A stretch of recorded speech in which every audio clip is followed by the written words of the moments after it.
Afro-réalité.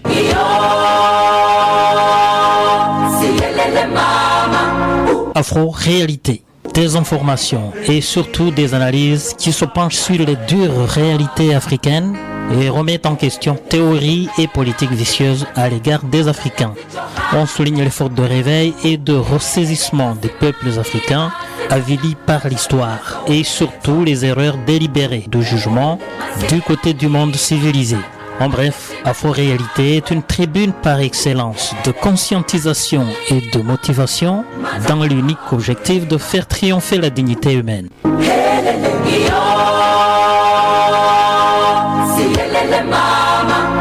L'Afrique dans toute sa dimension. C'est Afro-réalité dans la matinale de Montréal.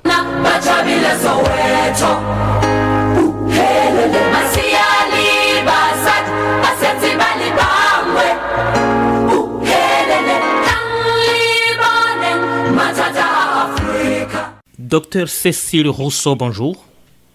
Bonjour. Vous avez initié l'organisation d'un symposium intitulé « Parler du racisme en psychologie, une conversation importante mais difficile ». Ce titre anticipait-il l'échec de ce symposium qui n'a pas justement eu lieu? Alors c'est un tout petit peu plus complexe que ça, malgré ce qu'en disait l'article de la presse, c'est-à-dire que le symposium a eu lieu, mais une des présentations du symposium n'a pas été intégrée. Oui. Or, c'était ce qu'on appelle un point de vue contradictoire, c'est-à-dire que vous savez qu'au Québec coexiste l'idée qu'il n'y a pas de racisme systémique, qui est en fait la position officielle du gouvernement Legault. Ça, c'est la position du gouvernement. Et l'idée, tout à fait. Et l'idée, soutenue par la plupart des scientifiques dans le domaine, en sciences sociales et en santé mentale, que oui, il existe des preuves scientifiques que le racisme systémique a des effets mesurables et très dommageables pour les populations. Alors, au sein de l'association de psychiatrie, les deux positions sont représentées comme ailleurs au Québec. Et donc l'idée, c'était de se dire, est-ce qu'on est capable de parler entre gens qui n'avons pas la même opinion? Eh bien, le débat est trop vif, trop sensible, et crée un sentiment d'insécurité. Donc c'est ça qui n'a pas été possible. C'est de se dire actuellement, le débat qui fracture, qui divise notre société, est trop sensible et c'est difficile de s'en parler. Le débat est difficile et n'a même pas encore commencé. Et pourtant, c'est de ces milieux scientifiques et professionnels qu'on attend des réponses, des solutions. Mais c'est une très bonne question que vous posez là. Effectivement, c'est pour ça qu'on avait osé le symposium, même si finalement ça a été un échec. C'est de se dire, si même nous, non seulement scientifiques, mais personnes qui sommes supposées accompagner la douleur et la souffrance des gens, si nous avons du mal à nous entendre entre nous, un peu comment pouvons-nous aider les communautés? Mais force est de constater qu'il va falloir plus de temps et plus de temps pour... Et ce que ça signe, c'est finalement qu'on est comme la population, que il faut qu'on construise des ponts pour essayer de comprendre qu'est-ce qui fait que certaines personnes sont tellement menacées par cette idée de racisme systémique, alors qu'il est évident et qu'il a de grosses conséquences pour les populations en termes de diplomation, en termes de revenus, en termes d'espérance de vie. On sait que combien la violence structurelle, ces siècles de discrimination qui ont eu lieu, ont des conséquences importantes, entre autres en termes de santé mentale. Mais vous voyez, ça ne veut pas dire que c'est facile de s'en parler. Alors ça nous donne un peu une leçon d'humilité, de dire, il va falloir qu'on prenne acte de ces difficultés et de se dire c'est un travail de longue haleine. Ceux qui évitent le débat et ressentent une certaine insécurité, une certaine menace. Est-ce que c'est une menace pour la société ou une menace pour eux-mêmes? Donc une autre bonne question. Je pense que effectivement, si actuellement ça devient un enjeu, c'est parce que la pandémie a mis en lumière l'importance des inégalités sociales. L'importance des inégalités sociales, bien sûr, pour les communautés minoritaires et racisées, alors on a tout le mouvement aux États-Unis, Black Lives Matter, qui a été très important, c'est de dire, ok, ça suffit le profilage racial de la police, ça suffit les inégalités de santé, ça suffit le fait que les communautés noires et racisées ont été plus atteintes et sont en plus grande proportion mortes de la pandémie. Donc, finalement, ce constat-là de la part des communautés racisées, mais en même Dr. temps... Dr. Rousseau, ce cas aussi est évident ici, au Canada et au Québec, et spécialement si on se réfère au cas de Joyce Echaquan. Oui, tout à fait, tout à fait. Et donc la même chose se passe au Canada, même si les mouvements sociaux ont été moins importants. Donc on a pris acte durant la pandémie de dire attention, il y a un peu deux poids deux mesures. On veut un système égalitaire, mais il ne l'est pas encore. Il nous reste beaucoup de chemin à faire pour l'avoir. En même temps, à cause de du fait que toute la population a été fragilisée, il y a eu, et on le voit aux États-Unis, mais on a aussi ça au Québec, un repli protecteur de populations souvent moins éduquées. Bon, c'est pas le cas chez les psychiatres, mais souvent aussi paupérisées. On parle des populations blanches du Midwest, par exemple, aux États-Unis, qui tout d'un coup se sont senties menacées et se sont repliées dans des positions très xénophobes.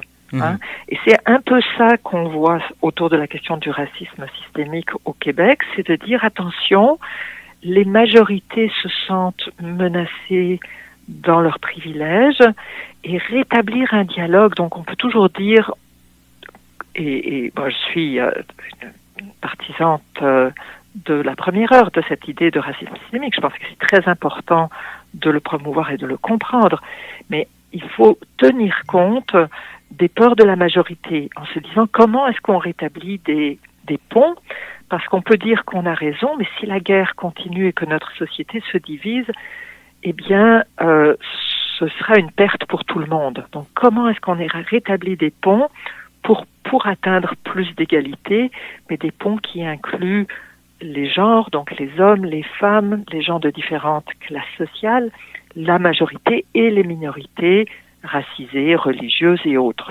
Mais c'est quelque chose qui est difficile en ce moment parce qu'on a plus tendance à se diviser qu'à se rassembler. Docteur Rousseau, certains psychiatres se sont illustrés dans un racisme débridé même, notamment à l'égard des afro-descendants, que ce soit au Canada et aux États-Unis, comme vous avez mentionné. Est-ce que l'Association des médecins psychiatres du Québec s'est-elle jamais penchée sur cette question, cette problématique? Et l'Association des psychiatres du Canada l'a fait, et effectivement, il y a eu des retours historiques dans certaines universités au Québec par rapport à ce racisme historique. Vous savez que les psychiatres avaient même, certains psychiatres avaient même inventé ce diagnostic de drapétoménia qui s'appliquait aux esclaves marrons, donc aux esclaves qui s'enfuyaient parce que on disait, eh bien, ces personnes-là souffrent d'une maladie mentale parce que toute esclave sensée devrait rester à sa place et savoir et accepter sa condition d'esclave. Donc vous voyez comment la psychiatrie a participé du colonialisme et du racisme traditionnellement. Et donc ça, c'est terrible.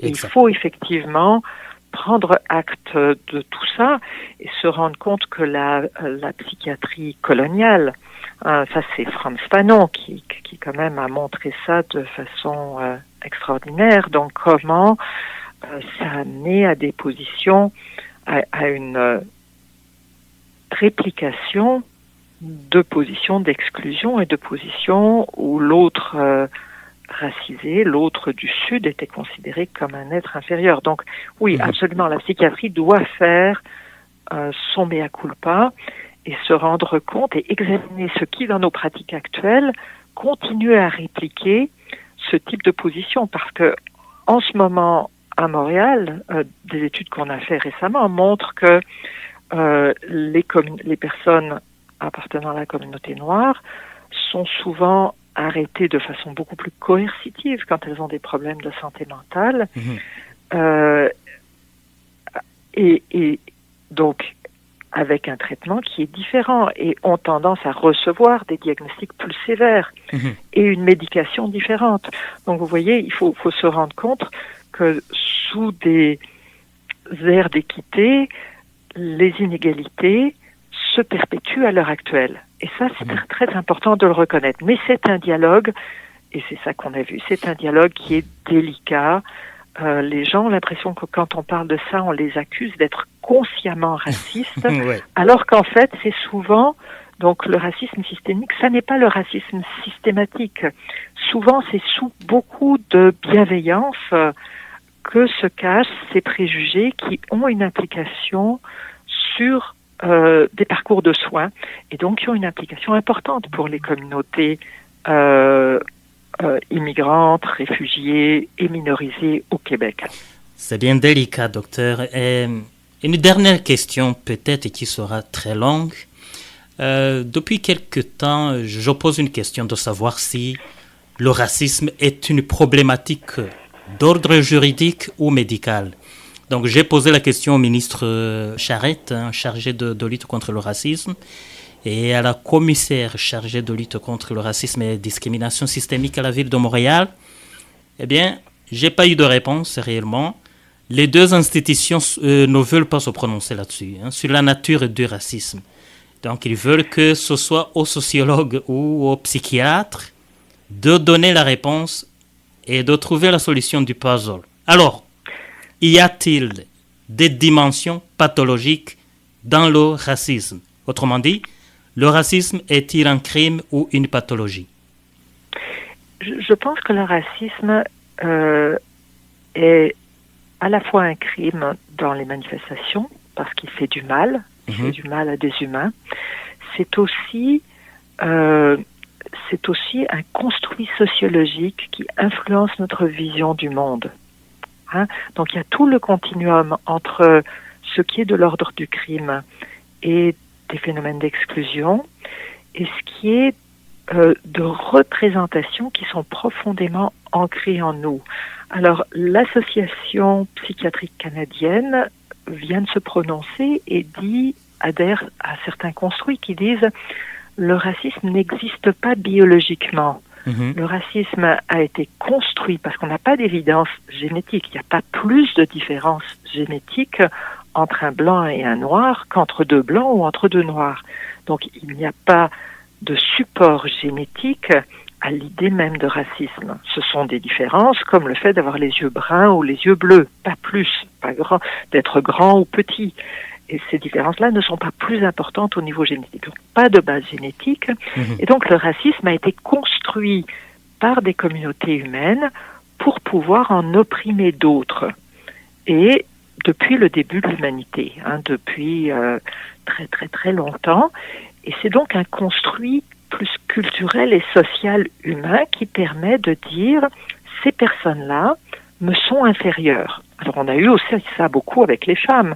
On disait les femmes sont inférieures aux hommes parce qu'elles sont moins fortes. Bon, on a eu les gens sont inférieurs parce qu'ils ont une couleur de peau plus foncée ou parce qu'ils ont tel ou tel phénotype.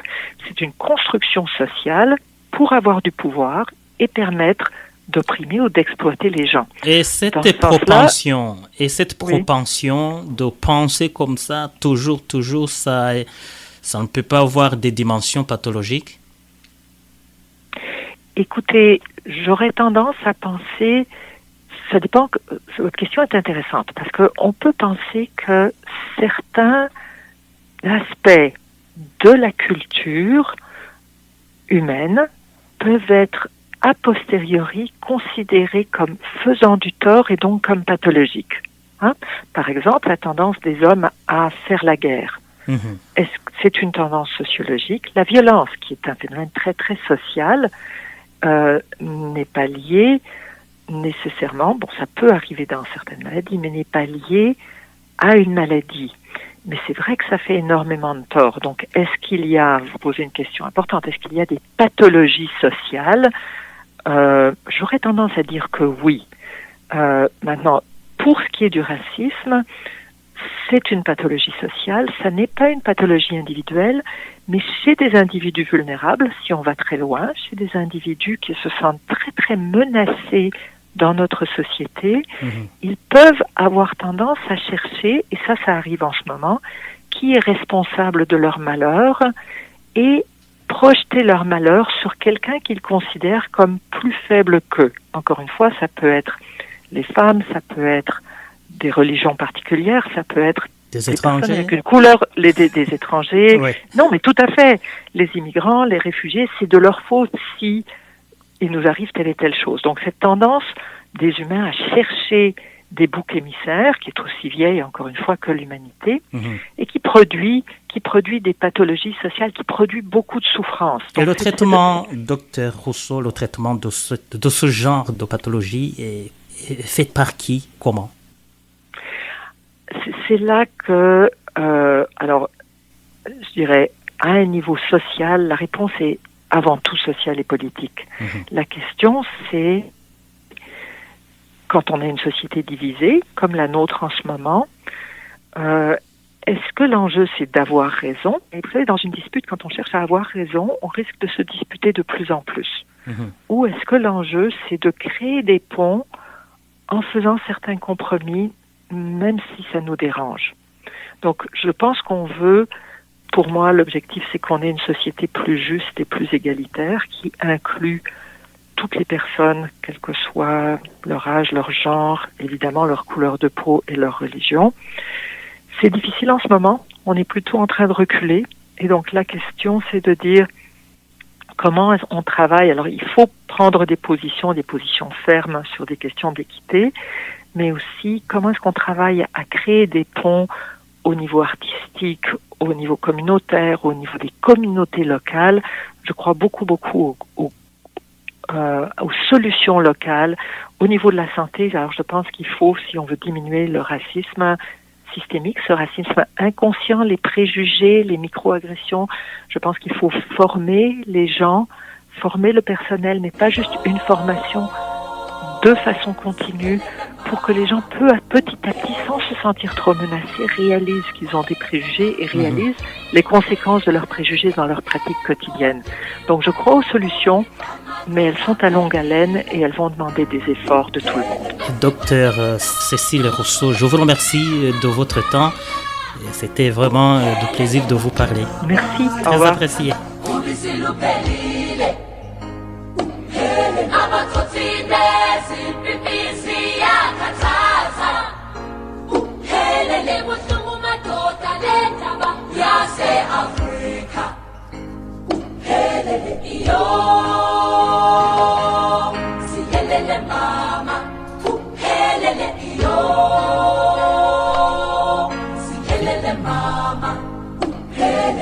Yo